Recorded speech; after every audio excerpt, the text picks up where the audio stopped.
చేస్తున్నారు, ఇలాంటి ప్రశ్నలు అడిగితే పిచ్చి పిచ్చిగా మాట్లాడుతున్నారని అందరూ కామెంట్స్ రూపంలో తిడుతున్నారు మమ్మల్ని. బట్ ఉన్న వాస్తవం అయితే అదే.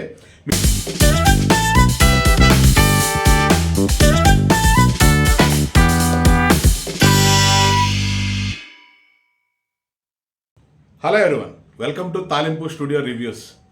ఇవాళ మనం రెగ్యులర్గా ఎవ్రీ వీక్ లాగే 2-in-1 రివ్యూ, 2 సినిమాలు రిలీజ్ అయినాయి, రెండిటి గురించి మాట్లాడుకుందామని మీ ముందుకు వచ్చాను. మాట్లాడాలి అంటే ఏమన్నా ఉండాలి, సినిమా రెండిట్లో ఏమీ లేదు.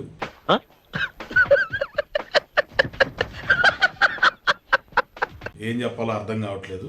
రెండు ఎవరి కాళ్ళు మేము అద్భుతం తీసాం. ఒక ఆయనేమో నేను దాన్ని ఏమంటారు నార్కోస్, గాడ్ ఫాదరు ఇలాంటి సినిమా తీశానని ఒక ఆయన మైక్ ఎత్తుకొని వచ్చాడు. ఒక ఆయన ఏమో అసలు ఇట్లాంటి సినిమా శివాదప్ప, చిరుతే శివాదప్ప ఇంకెవరు తీలేరని ఆయన రాష్ట్రాలన్నీ తిరిగి అరిచాడు.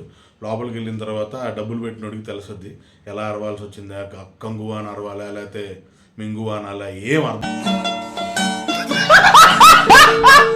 కాని పరిస్థితి. సరే, ఎట్లా లాస్ట్గా ముందైతే కంగువా సినిమాకి వద్దాం. ఒక 20 నిమిషాలు స్టార్టింగు ఏం జరుగుతుంది, నేను వెళ్ళే ముందు నాకు కూడా అబ్బా ఫస్ట్ 20 నిమిషాలు ఉంది బాస్ అంటే 20 నిమిషాలు ఎక్స్ట్రాడినరీగా ఉందనుకో. కాదు, ఫస్ట్ 20 నిమిషాల్లోనే మనం పడుకుంటాం కాబట్టి గట్టిగా అరుస్తుంటారు వాళ్ళు, పెద్దగా కంగువా కంగువా కంగువా అని అరుస్తుంటారు. సినిమాలో కంగువా అనే పేరు తప్ప ఫ్రాన్సిస్ అని ఇంకో క్యారెక్టర్, ఆయన 2 క్యారెక్టర్లు చేశారు సూర్య గారు. ఆ ఫ్రాన్సిస్ అనే క్యారెక్టర్, ఈ 2 తప్ప నీకు ఏం అర్థం కాదు. మీకు ఎవరికైనా ఏమైనా అర్థమైతే కింద రివ్యూలో చెప్పండి, నీకు ఎందుకు అర్థం కాలేదురా బాబు సినిమా అంత క్లారిటీగా ఉంటాయని చెప్పి. కడుపు మంటతో రివ్యూ చెప్పడం ఎలాగనేది నాకు తెలియక చెప్పలేకపోతున్నాను అంతే. సినిమాలో స్క్రీన్ ప్లే బాగాలేదు, తర్వాత కలర్ కరెక్షన్ బాగాలేదు, కాస్ట్యూమ్స్ బాగాలేదు, వైకింగ్స్ గెటప్లు తీసుకొస్తే సరిపోదు. అట్లీస్ట్ కాన్సెప్ట్ కొంచెమైనా తెచ్చుకొని ఉంటే ఎంతో కొంత బాగుండేది. బాబీ డేల్ ఎందుకున్నాడో కూడా మనకు తెలియదు. హింస ఉంది, క్రొకోడైల్ ఫైట్ ఉంది, అన్నీ ఉన్నాయి, మ్యూజిక్ మాత్రం లేదు. డిఎస్పీ ఎరగ తీసేసాడు, బద్దలు కొట్టేశారని అరవోళ్ళు ఎందుకు అరుస్తున్నారో నాకైతే అర్థం కాలేదు. ఒక్క బ్యాక్గ్రౌండ్ స్కోర్ కూడా బాగాలేదు. చెత్త సినిమా అని చెప్పాలి కంగువా. కానీ సూర్య గారు అంతలా మనల్ని అందరినీ అడిగారు కాబట్టి మీరు అందరూ ఫ్యామిలీస్తో మీ కంగువా సినిమా చూసి మీ రివ్యూస్ నా కామెంట్ రూపంలో తెలియజేయండి. నెక్స్ట్ మట్కా. ఈయన ఈ హీరో గురించి ఏం చెప్పాలో నాకు అర్థం కాదు.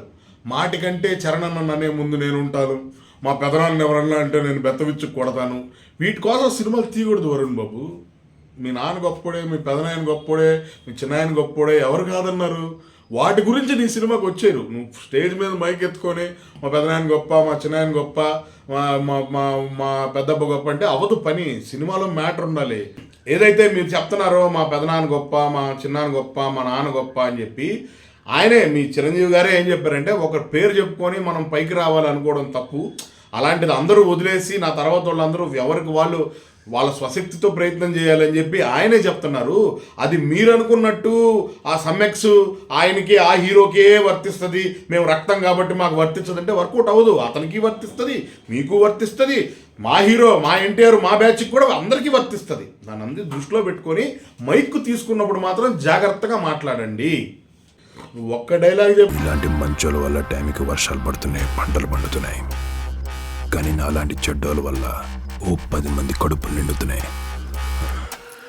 Nature balance. ఆ డైలాగ్ చెప్పినప్పుడే అర్థమైంది నాకు, బెస్ట్ డైలాగే ఇదైందంటే సినిమాలో డైలాగులు కూడా ఉండవని చెప్పి. ఏం లేదండి, సింపుల్. బర్మా నుంచి ఒకడు వైజాగ్ వస్తాడు. ఆడు వైజాగ్ వచ్చి ఆడు ఏం చేశాడు అనేది చెప్పాలనుకునే భ్రమలో సినిమా తీసాడు ఆయన. దాని తర్వాత అసలు మట్కా గురించి ఏం చెప్పడు, అసలు మట్కా అనేది ఏంటి, దాన్ని మట్కాని ఎందుకు పిలుస్తారు, ఇవన్నీ బోల్డ్ చెప్పొచ్చు. నేను కావాలంటే మీకు మట్కా మీద సపరేట్గా ఎపిసోడ్ చేస్తాను అనమాట. అసలు మట్కా అనేది ఎలాగే ఇల్లీగల్ అయింది, ఆ కాటన్ ఇండస్ట్రీకి మట్కాకి సంబంధం ఏంది, దాని మీద బిడ్డింగ్ లేదు, అసలు అది ఏమి ఉండదు. ఊరికే వచ్చాం, నేను కూడా గెటప్లు అయ్యి చూసి నార్కోస్ లాంటి వెబ్ సిరీస్ వస్తుంది అనుకున్నాను. మధ్యలో ఒక హాలీవుడ్ డైరెక్టర్ పేరు కూడా వేసాడండి ఆయన, ట్రిబ్యూట్ టు అనో థ్యాంక్స్ టు అని చెప్పి. అలాంటి సినిమా ఏమన్నా తీసేమో కంప తీసి అనుకున్నాను. ఏమీ లేదు, సినిమాలో ₹1 ఉపయోగం లేదు. ఈ సినిమాలో అద్భుతంగా ఏముందంటే ఆర్ట్ డైరెక్టర్ సెట్లు బాగున్నాయి తప్పితే మిగతా ఏం లేదు. విగ్గులు కాస్ట్యూమ్స్ సెట్ అయినంత మాత్రాన సినిమా అదిరిపోద్ది అనుకోవటం తప్పు. మా పెదనాయన గొప్ప, మా చిన్నాయన గొప్ప అంటే జూనియర్ ఎన్టీఆర్ సినిమాలు అన్నీ హిట్ అయి ఉండాలి. అతనే మానేశాడు, వాళ్ళ తాత ఎన్టీఆర్, మీరెందుకు ఇంకా అదే పట్టుకొని ఏలాడుతున్నారు? వీటి మీద సినిమాలు ఆడవు. ఖచ్చితంగా సినిమాలో మ్యాటర్ ఉండాలి. సినిమా మ్యాటర్ గురించి ఆలోచించండి. మేము ఎత్తున్నాం పొడుగున్నాం మేము కొడితే భలే ఉంటుందంటే పని అవ్వదు. జనాలు థియేటర్కి రారు. దయచేసి మంచి సినిమాలు చెయ్యండి, లేదా చిన్న సినిమాలకి థియేటర్లు ఇవ్వండి. ఆక్రమించారు ఇద్దరు చేరి చిన్న సినిమాలకి ఇవ్వకూడదని. రేపు నుంచి మీ థియేటర్లో జనాలు ఉండకపోతే మీరు ఏం చేస్తారు?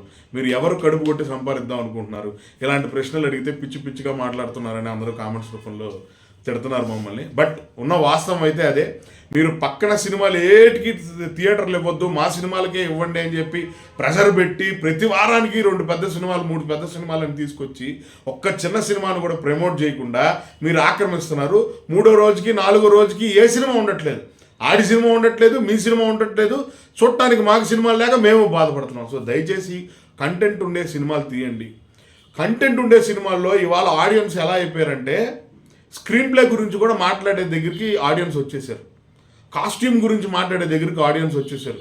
విఎఫ్ఎక్స్లో ఏం చేస్తున్నారు, ఏది బాగా చేస్తున్నారు, ఏది బాగా చేయట్లేదు కూడా ఆడియన్స్కి తెలిసిపోతుంది. అలాంటి దగ్గర మాత్రం ఆడియన్కి మాయ చేసేద్దాం, ఆడియన్కి మ్యాప్ వేసేద్దాం అని అనుకుంటే మాత్రం, ఆడియన్ని తక్కువగా మీరు ఆలోచిస్తే మాత్రం మీరు ఏ రోజుకి మంచి సినిమా తీలేరు. దయచేసి అప్డేటెడ్గా మంచి కథతో, మంచి మన బాడీ లాంగ్వేజ్కి తగ్గ కథతో సినిమాలు చేయండి. ఎవరో ఒకడు లైఫ్ సినిమా తీసాడు ఒక ఆయన అదేంటి గంధపు చెక్కలు నరికే స్టార్టింగ్ స్టేజ్ నుంచి పైకి ఎలా వెళ్ళాడు, ఒక సినిమా తీసాడు, అది హిట్ అయిపోయింది. కాబట్టి వరుసగా మేమందరం అయ్యే సినిమాలు తీస్తామంటే పని అవ్వదు. ఎవరో ఒక ఆయన రీఇన్కార్నేషన్ మీద రాజమౌళి అనే ఆయన సినిమాలు తీస్తున్నాడు, అవన్నీ ఆడేస్తున్నాయి, లేకపోతే కాస్ట్యూమ్ డ్రామాలు తీస్తున్నాడు, అవన్నీ ఆడేస్తున్నాయి అని చెప్పి ఈయన సూర్య గారు లాంటి వాళ్ళు సినిమాలు తీసేస్తే ఆడవు. వాటిలో మ్యాటర్ ఉండాలి. మ్యాటర్ ఉంటే, ఎంతో కొంత మ్యాటర్ ఉంటే ఆడియన్స్ చూస్తారు. సో దయచేసి మంచి సినిమాలు తీయాలని కోరుకుంటూ, we love cinema. Signing off Kala Sandeep, తాలింపు స్టూడియో.